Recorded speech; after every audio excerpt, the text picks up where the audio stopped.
Racist cop stops black driver, stunned when he learns his identity. The story begins in a large, sprawling parking lot in the late afternoon, with the sun dipping low and casting long shadows across the asphalt. The atmosphere feels tense and chilly, a hint of cold settling in as the evening approaches. Rows of cars are lined up neatly, while others move around, creating a quiet hum in the background. The air is filled with sounds that layer onto one another: distant car horns, the murmuring of people talking as they walk to their cars, and the clattering of shopping carts pushed by hurried hands. The lot seems almost alive, with the sounds of brakes screeching slightly as drivers maneuver into spaces, the slam of car doors closing, and muffled conversations blending into a kind of white noise. Despite the activity, there's an underlying stillness, an almost palpable energy, as if the space itself is bracing for something to happen. People walk briskly, bundled in jackets, heads down against the chill, unaware of what's about to unfold nearby. The parking lot, while a common setting, has an air of anticipation that subtly pulls the reader in, setting the stage with a mix of ordinary routines and an undercurrent of something simmering just beneath the surface. The protagonist arrives, his car a simple yet well-maintained vehicle, pulling smoothly into a parking spot near the middle of the lot. He steps out, dressed casually but with a certain sharpness, a quiet confidence in his posture. His movements are unhurried, his gaze level, taking in his surroundings as he closes the door and locks the car. He has the look of someone who's had a long day, perhaps slightly tired, but there's a calm resilience in the way he carries himself. He's here on a simple errand, intending to make a quick stop and head home. To any bystander, he's just another person going about his day, someone who wouldn't normally attract attention. But from across the lot, someone is watching him closely. A cop, dressed in a crisp uniform, stands at the other end of the lot, his eyes narrowing as he notices the protagonist. Unlike the protagonist, there's nothing casual about this man's stance. He stands rigid, a hand resting near his belt, fingers tapping lightly as he assesses the new arrival. There's an edge to his gaze, an intensity that suggests something beyond routine observation. It's as if, to him, this person's very presence is an affront, something that needs to be addressed.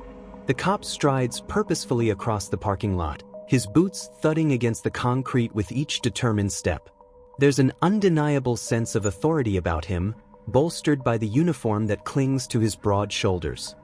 His expression is one of suspicion, eyebrows furrowed slightly as he approaches the protagonist. The tension in the air thickens, almost like a tangible weight, as if the surrounding sounds, the distant chatter, the clang of metal carts, the idle hum of engines, dim in anticipation of the encounter about to unfold. As the cop gets closer, he sizes up the protagonist with a steely gaze. The protagonist stands relaxed, hands in his pockets, waiting for the inevitable interaction.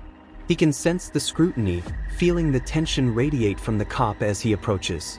The protagonist knows this dance all too well. How certain people can project judgment based solely on appearance, how preconceived notions can dictate the course of a simple interaction. "Excuse me, sir," the cop calls out, his voice authoritative and commanding, cutting through the ambient noise of the parking lot. The protagonist turns slightly, maintaining a calm demeanor. "Do you have any identification on you?"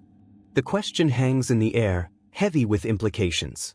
The protagonist senses the underlying hostility in the cop's tone, an immediate escalation that feels unjustified. "Sure," he replies, keeping his voice even. "What's this about?" The cop narrows his eyes further, a slight smirk curling at the corners of his mouth. "Just doing my job, checking on suspicious activity.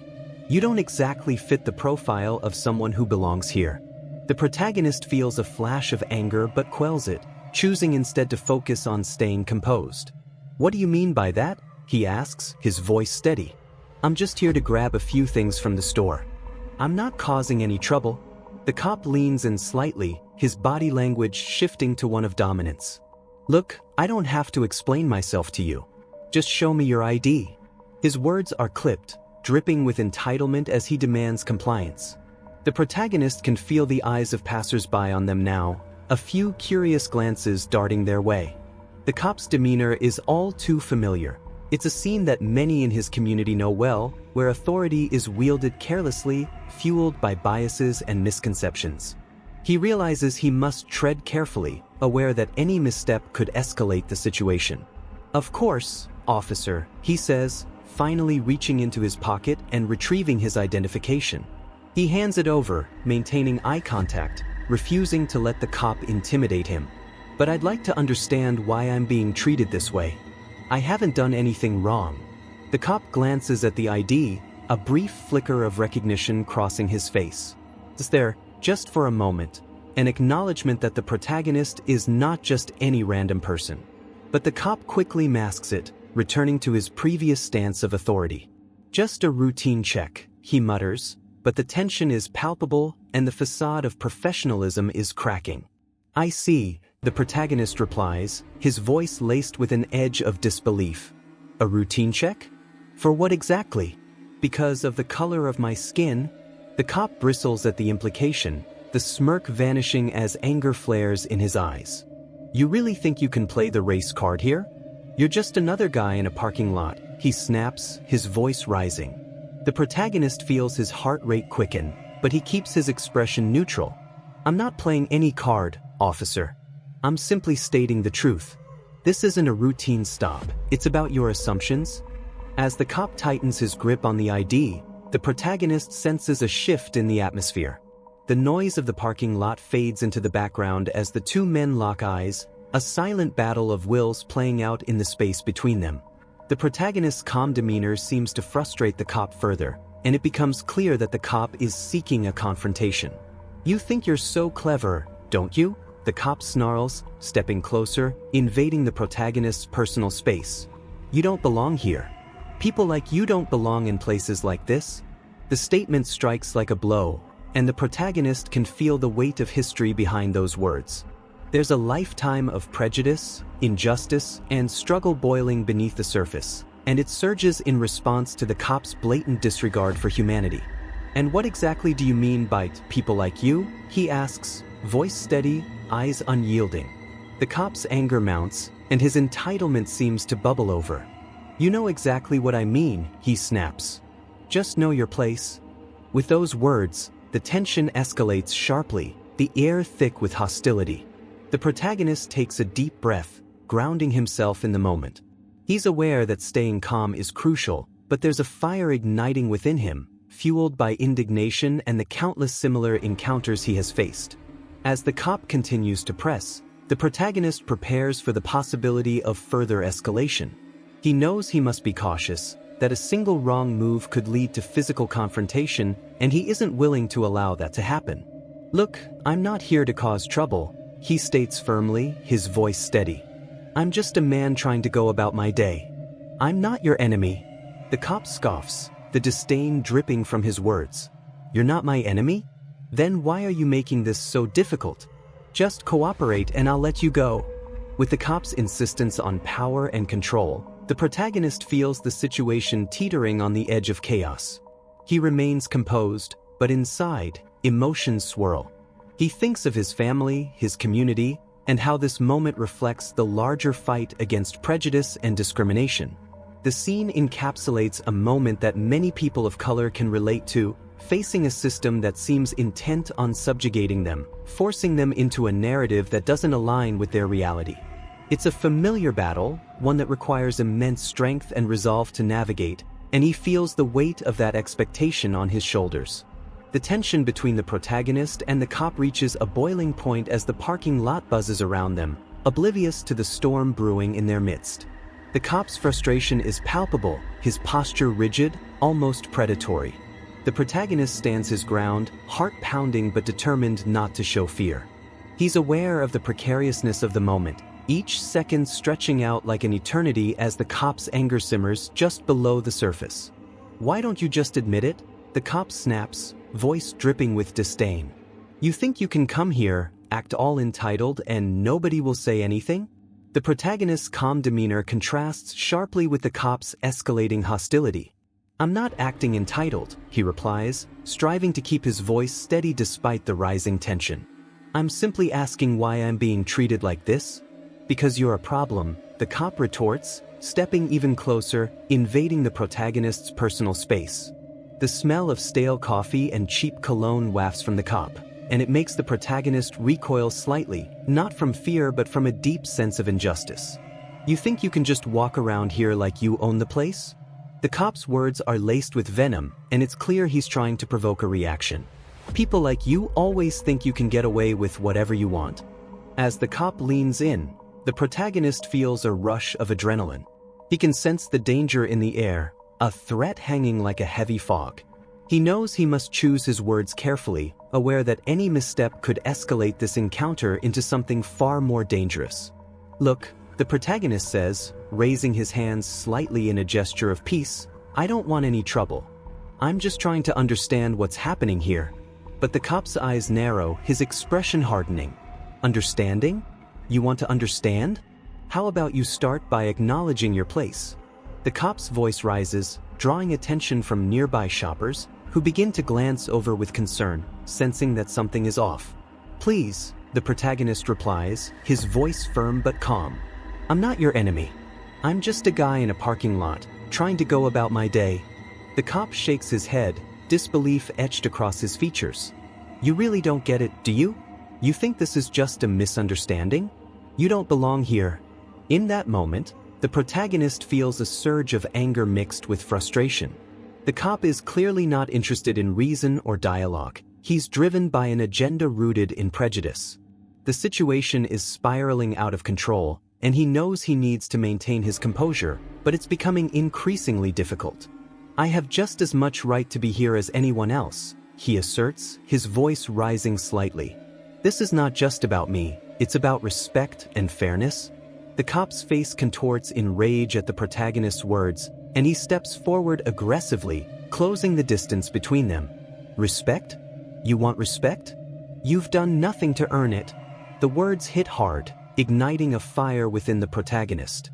He's confronted similar attitudes before, the ignorance and entitlement wrapped in a badge, and it infuriates him. "You don't even know me," he retorts, fists clenching at his sides. "You're judging me based on nothing but the color of my skin." At this point, the tension is so thick it feels like the air could shatter. Bystanders are beginning to take notice, their curious glances turning to concerned stares as the confrontation intensifies. The cop, feeling challenged, steps closer still, his tone dripping with sarcasm. "And you think I should just take your word for it? You expect me to believe you're just some innocent bystander?" The protagonist feels his heart race. He can sense that this moment could shift from verbal sparring to something much more dangerous at any second. "I'm not looking for trouble," he insists, attempting to defuse the situation. "I just want to be treated fairly." But the cop's face hardens, and it's clear he's not listening anymore. "You need to understand something. You don't get to dictate the rules here." In a sudden, unexpected move, the cop reaches out, shoving the protagonist's shoulder with force. The push is more than just physical, it's a statement of power, an attempt to assert dominance in a situation where the cop feels threatened by the protagonist's calmness. Caught off guard, the protagonist stumbles slightly but quickly regains his balance, refusing to show weakness.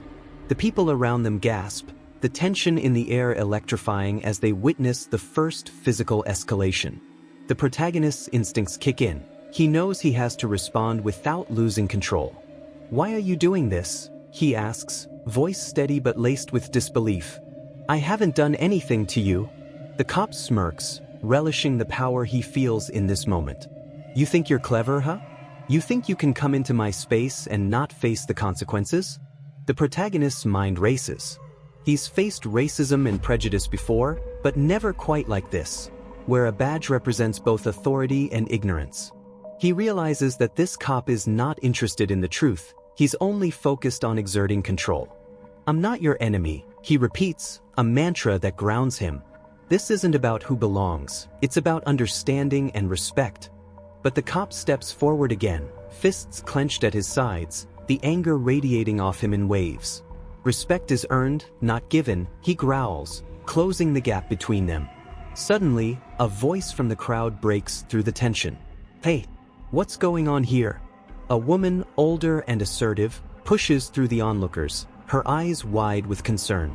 She stands a few feet away, arms crossed, demanding to know what's happening. The cop hesitates, momentarily distracted by her presence. "Just a routine check," he replies, but his voice lacks conviction, his bravado slipping slightly. The protagonist seizes the moment, looking to the woman for support. "He's harassing me for no reason," he states, his voice rising above the din. "I'm just trying to get some groceries, and now I'm being treated like a criminal." The woman's expression softens as she takes in the scene. "Is that true?" she asks the cop, her tone challenging. The cop shifts uncomfortably, clearly unprepared for the scrutiny. "I'm just doing my job," he insists, but the resolve in his voice falters. The crowd begins to murmur, the collective tension shifting as more people pay attention. The protagonist feels a flicker of hope. Perhaps they will witness the truth and help bring a measure of justice to this situation. "Look," the protagonist says, addressing the crowd now. "This is about more than just me. This is about how people are treated every day because of their skin color. This cop is using his authority to push me around." The murmurs grow louder, voices of support emerging from the crowd. "You're right," one man shouts. "We've seen this happen before." The cop's face reddens with embarrassment and anger, feeling the scrutiny of those around him. "I don't need to justify myself to you," he barks, but the uncertainty is creeping into his voice. As the crowd gathers, the protagonist feels a wave of strength wash over him. There's power in numbers, and he realizes he's not alone in this fight. The cop, sensing the tide turning against him, becomes more aggressive. "You all need to mind your own business," he warns, trying to assert dominance again.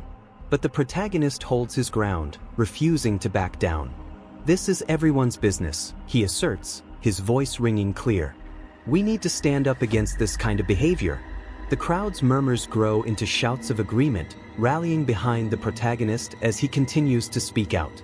This isn't just about a single incident, it's about changing the narrative. "We can't allow this type of discrimination to continue." The cop shifts nervously, glancing at the growing group of witnesses. He realizes that the situation is spiraling out of his control. In a desperate attempt to regain authority, he steps back, raising his voice. "I'll call for backup if I have to." The words hang in the air, an empty threat that echoes in the stillness of the parking lot. The crowd collectively tenses, but the protagonist feels emboldened by their presence. "Call for whoever you want," he replies, his voice firm. "The truth is on my side." At that moment, the cop's mask of authority begins to crack, revealing the insecurity beneath. The protagonist, still standing tall, knows this is a pivotal moment, not just for himself, but for everyone who has ever faced such discrimination. He thinks of his community, his family, and how far they've come in the fight for justice, but also how far they still have to go. As the crowd continues to rally, the protagonist feels a mix of hope and urgency. This moment could spark change, could serve as a catalyst for conversations about justice and equality. But it also carries the weight of responsibility. He knows that his actions could inspire others to stand up against injustice in their own lives. The atmosphere in the parking lot is electric, charged with tension and anticipation as the crowd continues to swell. Bystanders, drawn by the escalating confrontation, form a semicircle around the protagonist and the cop, their faces a mix of concern and curiosity. The protagonist stands his ground, heart pounding but resolute, ready to face whatever the cop might throw at him next. The cop's demeanor shifts as he realizes he is losing control. His frustration morphs into a dangerous determination, and he takes a step back, drawing a deep breath to steady himself. "You think you can just talk back to me? You think that's how this works?" His voice is louder now, full of bluster, trying to reassert his authority. "I'm not talking back, I'm standing up for myself," the protagonist replies, his voice steady but filled with a quiet intensity. He can feel the eyes of the crowd on him, their attention an anchor that keeps him grounded. "This isn't just about me, it's about everyone who has faced this kind of discrimination." The cop's jaw tightens as he takes a menacing step closer, his expression darkening. "You think you can lecture me? You think I care about your sob story?" The cop's anger is palpable, and the crowd collectively holds its breath, sensing that the situation is about to escalate. "I'm not here to lecture you. "I'm here to demand respect," the protagonist asserts, feeling a surge of strength. "You need to recognize your own biases." Suddenly, the cop lunges forward, pushing the protagonist hard in the chest. The shove is sudden and violent, sending the protagonist stumbling back. Gasps ripple through the crowd, and a few people instinctively take a step back, surprised by the sudden aggression. But the protagonist quickly regains his balance, fueled by adrenaline and a fierce determination not to back down. He steps forward again, fists clenched at his sides. "You don't get to put your hands on me," he says, his voice low but resolute. "But you think you can talk to me like that and not expect a response?" The cop's tone drips with condescension as he steps forward again, this time shoving the protagonist even harder, causing him to stagger back further. The crowd murmurs, uncertainty creeping in as they witness the physical confrontation escalate. The protagonist can feel the weight of their gaze, a mixture of fear and support. He knows he has to remain composed. Any sign of weakness could lead to a disastrous outcome. "Back off," someone in the crowd shouts, their voice filled with anger at the cop's aggressive behavior. But the cop isn't deterred. He steps forward once more, getting in the protagonist's face. "You think you're so brave? Let's see how tough you are when I really put you in your place." The crowd begins to shout in protest, urging the cop to step back, to realize the power he is abusing. The protagonist stands firm, refusing to allow the cop's aggression to intimidate him. "I'm not afraid of you," he declares, his voice strong and unwavering. "This ends now." With that, the cop lunges again, attempting to grab the protagonist's arm. In a split second, the protagonist instinctively ducks away, avoiding the grip. The sudden movement catches the cop off guard, and he stumbles forward, losing his balance momentarily. The crowd gasps, and the protagonist seizes the opportunity to step back, creating distance. "You're not in control here," he tells the cop, his voice steady. "You don't have the right to treat me like this." The cop, now visibly rattled, regains his footing, but his anger has intensified. "You want to play games? You think you can just walk away?" "I'm not playing games," the protagonist replies firmly. "I'm standing up for my dignity. You've crossed a line, and I won't let you disrespect me any longer." With a burst of adrenaline, the cop lunges again, this time more recklessly. The protagonist sidesteps, allowing the cop to stumble past him. The crowd cheers at the display of agility, but the situation remains tense. Realizing he can't overpower the protagonist through sheer aggression, the cop's demeanor shifts again, frustration evident in his eyes. "You think this is a joke? I can arrest you right now." "On what charge?" the protagonist counters, confident in his stance. "I've done nothing wrong. You're just trying to exert your authority because you feel threatened." The cop's face flushes with anger, and he takes a step back, reconsidering his approach. He glances around at the crowd, now fully engaged and vocal, some recording the encounter on their phones. "Maybe I should call for backup," the cop mutters under his breath, but the protagonist hears it and stands a little taller. "Do what you need to do," he challenges. "I'll stand here and wait for them. But know this, I'm not going to let you intimidate me." The crowd begins to chant, voices rising in solidarity with the protagonist. "Stand up! Stand up!" they shout, echoing the sentiment of unity and support. The cop looks increasingly uncomfortable, realizing that he's losing the crowd, losing control of the situation. In a last-ditch effort to regain dominance, the cop moves in again, attempting to grab the protagonist. This time, the protagonist is ready. He ducks and weaves, moving out of reach. "You don't have the authority to bully me." With the crowd rallying around him, the protagonist feels the power of collective strength. He knows that this confrontation is about more than just himself. It's about challenging a system that allows for abuse of power. The cop, realizing that his aggression is only fueling the crowd's anger, takes a step back, his expression shifting from aggression to confusion. "This isn't over," he growls, but his voice lacks conviction. The protagonist meets his gaze, unwavering. "It's over for you. You can't just walk around intimidating people because you have a badge. That's not how this works." As the crowd continues to chant in support of the protagonist, the cop's bravado begins to crumble. He's surrounded by witnesses, by people who refuse to let him act with impunity. In that moment, the protagonist feels a surge of empowerment. He knows that he is not just fighting for himself, he's fighting for everyone who has ever felt marginalized or targeted. The moment is a testament to the strength of community, the power of standing together against injustice. "Leave now," the protagonist commands, his voice steady. "You've lost this round." The cop's eyes narrow, but he's visibly shaken. The crowd's chants grow louder, drowning out his protests, and he glances at his surroundings, finally realizing the tide has turned against him. Reluctantly, he takes a step back, retreating from the confrontation. "You'll regret this," he mutters under his breath, but the words lack conviction. The crowd erupts into applause, and the protagonist feels a wave of relief wash over him. He's faced down a bully, stood up for his rights, and emerged victorious.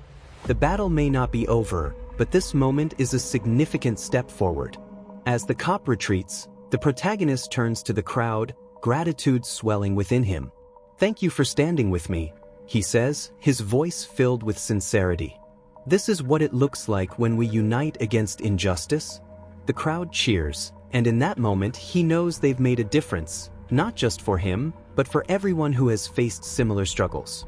Together, they've sent a powerful message that will resonate far beyond this parking lot. As the crowd begins to disperse, the adrenaline slowly ebbs from the protagonist's body, leaving a mix of exhaustion and exhilaration in its wake. He stands in the now quiet parking lot, watching as the cop retreats to his squad car, the weight of defeat heavy on his shoulders. The protagonist can feel the lingering energy of the crowd around him, their voices still buzzing in his ears, but he knows this moment is just the beginning of a much larger conversation. Turning to the bystanders who witnessed the confrontation, he feels an overwhelming sense of gratitude. "Thank you all for standing up today," he says, his voice filled with sincerity. "It's easy to feel alone in these situations, but seeing so many of you here gave me the strength to stand my ground." A few people step forward, their expressions warm and supportive. "We're with you," one woman says, her eyes shining with determination. "This isn't just about you, it's about all of us. We have to hold these people accountable." Nods of agreement ripple through the crowd, and the protagonist feels a swell of pride. He knows that today's confrontation was more than just an isolated incident. It was a representation of a larger struggle against systemic racism and abuse of power. As the crowd disperses, the protagonist lingers, reflecting on what just transpired. He can't shake the image of the cop's anger, the entitlement etched on his face.